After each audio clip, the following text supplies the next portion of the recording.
Generally speaking भी अगर आप ये 90 दिन से रिमांड 45 दिन करते हैं तो ज़ाहिर है जज देता है रिमांड की इजाज़त जब नैब इस्तदा करता है, मगर इसकी कोई कंडीशन हो, क्योंकि अगर ज़ाहिर है आप कह रहे हैं कि पर्सन स्पेसिफिक नहीं बात करें, बट जनरली भी कुछ प्राइवेट सेक्टर के लोगों को भी एतराज़ है कि जी पकड़ लिया और उसके बाद नैब सवाल जवाब कोई करता नहीं है मगर उन्हें पकड़ के रखता है, वो बदनामी अलग हो जाती हैं। तो रिमांड की कोई बेसिक कंडीशंस हो, बंदा ECL पर है, मुल्क से बाहर नहीं जा रहा, पेश भी हो रहा है, कोई कंडीशंस हो?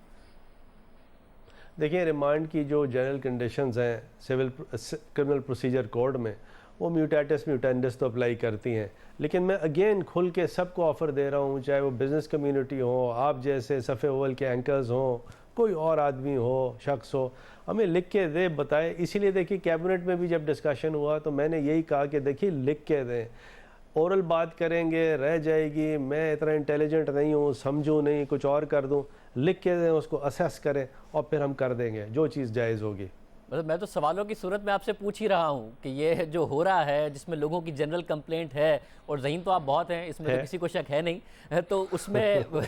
फिर उसको आप देख रहे हैं कि जी रिमांड की भी ऐसी हो कि लोगों को ये मिसयूज़ ना हो रहा हो रिमांड।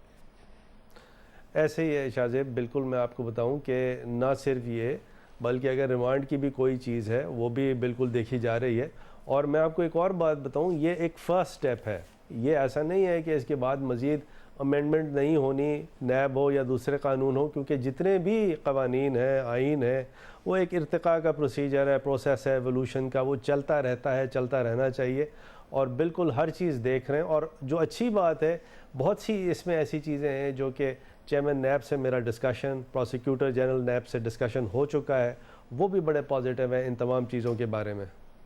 सब यानी कि अभी एक्सपेक्ट किया जा सकता है कि आपको लगता है कि इन तब्दीलियों के बाद ब्यूरोक्रेसी काम करना शुरू करेगी, प्राइवेट सेक्टर का भी एक कॉन्फिडेंस आएगा, वो प्राइवेट सेक्टर भी जो हुकूमत के साथ काम करता है या फिर हुकूमत के अंदर प्राइवेट सेक्टर के लोग आना चाहते हैं, उनको ये मैसेज आपको लगता है कि क्लियरली जाएगा इन अमेंडमेंट्स के बाद कि उन्हें नैब जो हैरेसमेंट का इल्ज़ाम लगता है वो नहीं होगा?